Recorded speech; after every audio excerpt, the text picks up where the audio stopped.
Dalam perkembangan selanjutnya, ketika kritik ini berkembang, pembuat soal merespons. Tapi responsnya lucu ya. Dia bilang katanya tes literasinya memang tes dengan konteks, saintek, dan soshum.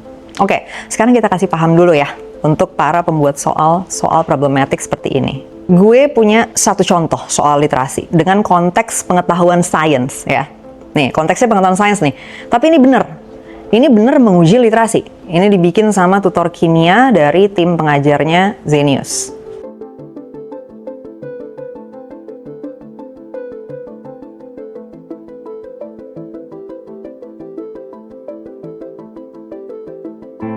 Soalnya begini, hubungan yang benar antara suhu dan pH dalam kelarutan gas CO2 adalah, nah ini kan kesannya kayak pengetahuan kimia nih ya gitu, pengetahuan tentang pH, tentang CO2. Nah tapi, kalau teman-teman balik ke teksnya, ini bisa dijawab hanya dengan mengolah informasi dari teksnya.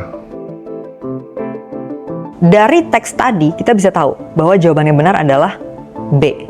Semakin rendah suhu, pH minuman akan semakin kecil.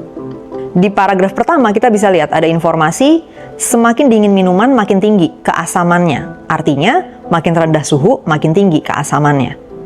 Nah tapi kan di pilihan jawabannya nggak ada ngomongin keasaman kan, yang diomongin tingkat pH.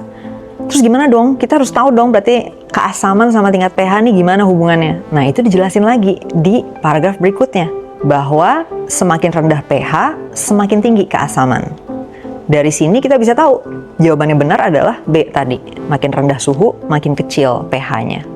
Bisa dilihat ya, ini contoh soal literasi yang benar dengan menggunakan konteks pengetahuan sains. Tapi kompetensi yang diuji bukan dia tahu kimia, tahu biologi atau enggak, tapi apakah dia bisa memahami dan menalar informasi dalam bahasa Indonesia dengan benar, sehingga dari situ dia bisa menarik kesimpulan yang tepat dari suatu bacaan.